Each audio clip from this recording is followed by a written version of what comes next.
If you're one of the, I don't know, 2.5 million people that tuned into the live stream of the Apple event this morning, you're probably aware that Apple announced a huge update to the Final Cut Pro for iPad app. I'm going to rewatch that part of the presentation so I can really digest all of the news we heard today, and I'm going to give you my reactions. Let's check it out.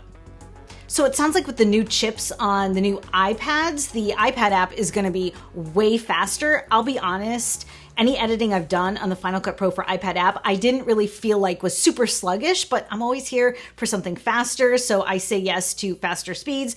Off to a great start. This live multicam feature definitely sounds interesting, although I'm not entirely clear on exactly how it's going to work. It sounds like you can hook up 4 cameras to your iPad and monitor them on your iPad and even make corrections to the picture on the iPad from those 4 devices. Is it going to be connected via Bluetooth? That's going to be my guess, but I'm not 100% sure. I'm also not sure if it's only iPhones that are going to connect to your iPad or if you could use other Bluetooth enabled cameras as well.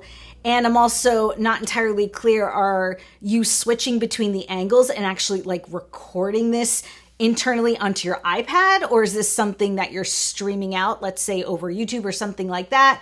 Definitely have a few questions, definitely intrigued.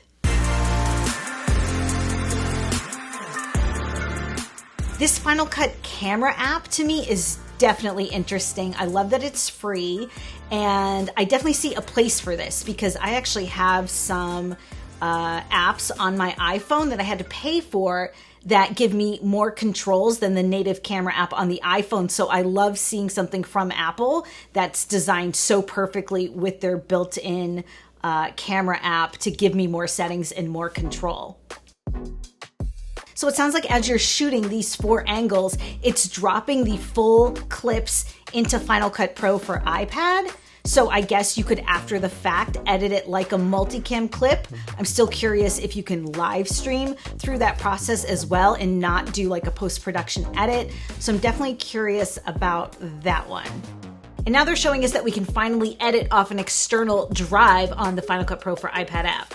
And this right here is huge news. I almost feel like they buried the lead on this one because one of the chief complaints people have for Final Cut Pro for iPad is that you cannot edit off an external drive. So now that we're able to do that, I think it's going to make the iPad way more useful to a lot of Final Cut editors. I would have started with that information in this presentation, but what do I know? I don't work for Apple. Okay, looking at this screenshot here, I don't really see any new effects. And I feel like if they had new effects, they would have shown them at this point. So I'm going to guess that we're not really getting an upgrade in terms of effects, but more in terms of workflow, which is very Apple. That's usually how they do it with the Mac app as well. Now they're going to talk about Logic, not my forte, so I'm not even going to comment on that. What do I think about this update to the Final Cut Pro for iPad app? Oh, I guess it's called Final Cut Pro 2. I'm going to have to get used to that. Like I said, I definitely think they buried the lead with the external storage.